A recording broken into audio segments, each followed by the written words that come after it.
This is the Samsung Galaxy Note 20 Ultra. It is Samsung's highest-end phone for 2020. Now, they do have the Fold 2 as well, but you see the camera system is said to be inferior to the one on the Note 20 Ultra, plus it will not have, an S Pen. So as a whole package, the Note 20 Ultra is the most equipped Samsung phone of 2020. Samsung has sent over both the Note 20 Ultra and the Galaxy Buds Live in this really, really nice package. Like, take a look at this. Thank you, Samsung. This is pretty awesome. Feel free to pause this if you want to read this, but yeah, thank you, Samsung. Really, really cool. Now, I've been using the Galaxy Note 20 Ultra for just more than a week now, and the Galaxy Buds Live, these ones, for about 3 days now. So here's a quick video with some interesting findings that I've discovered in terms of both of them. So get those snacks ready, sit back, relax, and let's take a look at Samsung's latest offering in terms of their smartphone and their headphones.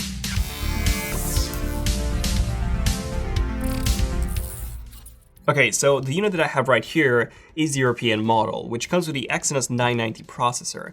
But something to point out here is that there is no extra S Pen tip or tips in the box anymore. We don't even have the, that eject tool for the S Pen tip or anything like that. Now, we do get a fast charger, we get headphones, and the charging cable, but nothing else. Now, design-wise, I was a massive fan of the Galaxy Note 10 Plus from last year. Like, this was, in my opinion, the best designed phone.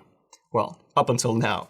And that's because the Note 20 Ultra's design is, well, even better. First of all, it is just a bit bigger than the Note 10 Plus was from last year, as you can probably tell. Not that much of a difference. And now here's the front. So definitely a bit bigger, but, not a gigantic difference. And in terms of the width, pretty much the same. The bezels are about the same size, and we still have the curved screen, which I'm honestly a big fan of. Like, I love how it looks, and personally, I haven't really had any accidental touch issues since the Galaxy S9. So Samsung, please do keep these curved displays in, because I'm honestly a big fan of these. I also love the brand new frosted glass back that Samsung has finally added. Because this is something that we've had for years now on Google phones, well, Apple phones recently, OnePlus phones, and many others. Samsung has finally done it. Now, the only catch is that you have to buy this mystic bronze color. If you buy the black one or the white one, well, those would still be regular glass. And yes, as you can probably tell, the Note 10 Plus from last year, just because it's glossy, it looks a bit more premium, but at the same time, doesn't leave any fingerprints. Note 20 Ultra doesn't leave any fingerprints, so I do like that. So which one would you guys pick? Would you pick a frosted glass back or just the traditional glass back? Now, usually I'm not a fan of gold colors on smartphones. I just think they look too tacky. But this one's actually quite nice. It's a very pale gold that doesn't stand out as much, so I do like this. Still, I would have loved to see a black frosted glass back on this. Now, the camera module itself is actually very similar to the one on the S20 Ultra. I'll talk about the camera quality in just a bit, but Samsung has actually changed the way it looks. So I don't know if you guys can tell, but the camera is actually a bit thicker now. So the module stands out a bit more than how it used to be on the S20 Ultra. And it's also quite a bit sharper, so more flat essentially compared to the more just the smoother one that we had on the S20 Ultra. Now, what's pretty cool about this is that I can actually use it as sort of like a pop socket and basically hold the phone from there, kinda. So I don't know, it's pretty cool. Obviously, this was probably not intended, but it's pretty cool, and it does help holding this gigantic phone. Also, big fan of those metallic circles that Samsung has added to the lenses themselves. Display-wise, we do get 120Hz, but this is still stuck at 1080p resolution. So if you want to use this display at its native 3088 by 1440 resolution, you can only use it at 60Hz, which is a bit of a bummer as the OnePlus 8 Pro, which costs 1.5 times less of what the Note 20 Ultra costs, it can actually do 120Hz at native resolution. Oh, and the OnePlus 8 Pro actually uses a Samsung manufactured panel as well. So I'm quite disappointed that this still hasn't been fixed, even though now with the Note 20 Ultra, we do have a dynamically adjustable refresh rate, which can actually go up from 120 Hz all the way down to 1 single Hertz in order to save battery life. Now, Samsung has made this entire display brighter by 25%. However, I cannot really say that I've noticed any of these improvements, but yeah, don't worry because we'll actually measure the brightness using our professional display measuring tool and tell you all about that in the full review, so definitely subscribe so that you don't miss out on that one. Now, the Note 20 Ultra also comes with Gorilla Glass Victus, or Gorilla Glass 7, which is set to improve drop protection by up to 2 meters and also scratch resistance by a factor of 2x compared to Gorilla Glass 6. So I'm going to test this out more over the next few weeks and tell you guys if it develops any scratches or anything like that. So yeah, that will be covered in the full in-depth review. Right, the camera. So we still have the same 108 megapixel sensor from the Galaxy S20 Ultra, but Samsung has now added a laser focusing module to help fix some of those focusing issues. Now, I can definitely say that focusing is faster. But if you zoom in, then the laser won't actually be able to reach the object, and it's still going to be just about as slow as on the S20 Ultra. And that's because we do not have dual pixel autofocus on this 108 megapixel sensor. But hey, as long as you don't zoom in, then the focus is actually pretty good on this. Speaking of zooming in, Samsung has now improved the optical zoom to 5x from 4x like we had on the Galaxy S20 Ultra. But they've actually decreased the digital zoom level from 100x to 50x. And honestly, I don't mind that. I think it's a great change, as that 10x zoom factor was really the best place to be in on the Galaxy S20 Ultra anyways.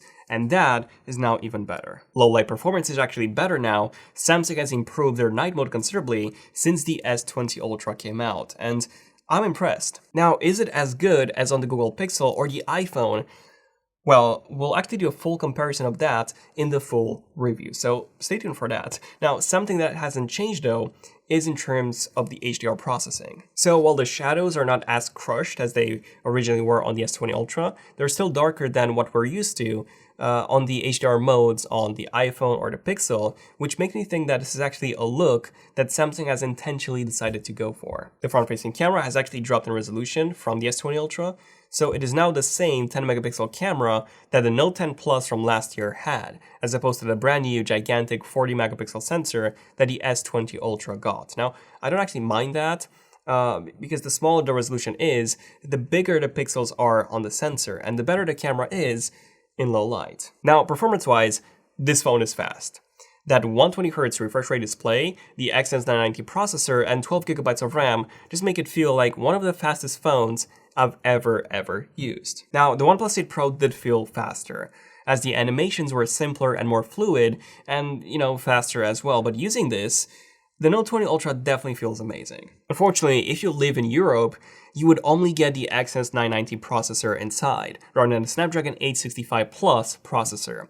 And while this might not matter that much because you still get a very fast and fluid phone anyways, it still matters as in the US you pay as much as in the UK, or even less actually, and you get a more powerful processor as well as just a better battery life, which makes it very unfair to the European customers. However, Samsung has now limited the US variants of the Note 20 Ultra to 128GB of storage, while in the UK and pretty much everywhere else, you get 256GB. So they crippled the US version in that regard. And fun fact, the Note 10 Plus from last year came in 256GB configurations in all regions. I'm talking about the baseline storage here. Now, something that I also want to point out here is that my Note 20 Ultra actually overheats pretty heavily after about 5 to 10 minutes of use. Now, I did a full restore and I'm still having this issue.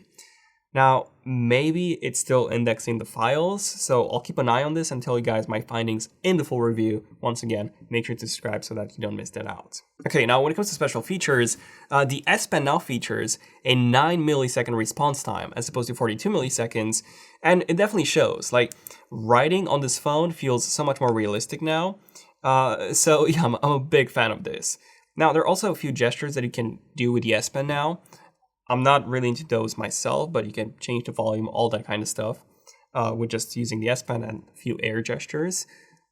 But that's still slower than, touching the actual phone. So I won't be using these. Now, unfortunately, Samsung did move the S Pen to the left now, meaning that it is quite a bit more difficult to access for right-handed people when you want to write something, because you're holding the phone like this, and then you need to do something like this, or you need to move it to the left-hand side. So yeah, it's just not as convenient as having the S Pen on the right. Now, the haptic engine definitely feels stronger now, and the Note 10 Plus from last year already had an incredible haptic engine, so I do like this. Now, I'm not sure if this is a brand new engine or if it's literally the same one and just with a software tweak to make it feel stronger. But regardless, haptics on the Note 20 Ultra have definitely been improved. Okay, so what about the battery life? Well, I do have the Exynos model here, and it's been fine, I guess. So I was getting about 4 to 5 hours of screen on time, which is what Tommy/GadgetsBoy has also been getting as well. And I believe a few others as well that were using the Exynos model. So like I said, it's fine, but it could have been so much better. I'm pretty sure that the battery is better on the Snapdragon model, just like it was on the S20s. On the Exynos model, if you want to improve the battery life, your only option is to just drop that refresh rate to 60 Hz. And finally, this is a very expensive phone. Like at $1,300 or £1,180 in UK, this is one of the most expensive non-folding phones that you can buy. But I think that if you're looking for the ultimate smartphone experience, then the Note 20 Ultra packs everything you could wish for. And more. Right, now onto the Galaxy Buds Live. So, comfortability-wise, they definitely do take some time getting used to, as they're very different to any other headphones that I've used, since they do not have a stem and they just slide in. But once you get the fitting right, they're honestly the most comfortable headphones that I've ever used. Also, design-wise, these things look like jewelry. Like, in my opinion, they're the most elegant earbuds on the market right now. But I gotta say, I'm not a fan of those Mystic Bronze ones. I think they just look too tacky and just too much for my taste, but you can indeed grab these in black and white as well if you want. So how's the sound quality? Well, it's pretty good. It's not as good as the AirPods Pros, but these are significantly less expensive than the AirPods Pros. So if you need an outstanding sounding pair of earbuds with a very good active noise cancellation, then get the AirPods Pros or the Sony WFs, as these ones are just not as good. However, considering that they only cost $170 or £180, they're actually a very good competitor to those original AirPods. As compared to those, the Buds Live simply blow them out of the water. Oh, and the case is incredibly small as well, as you can probably tell, while still offering a 29-hour battery life. So if you're looking for earbuds that don't seal you in, and you still want to hear what's happening around you, then these are honestly the best choice on the market. Anyways, I feel like I really want to talk about these more, but I do have to use them for a few more weeks, as I've only been using them for like 3 days or so at this point.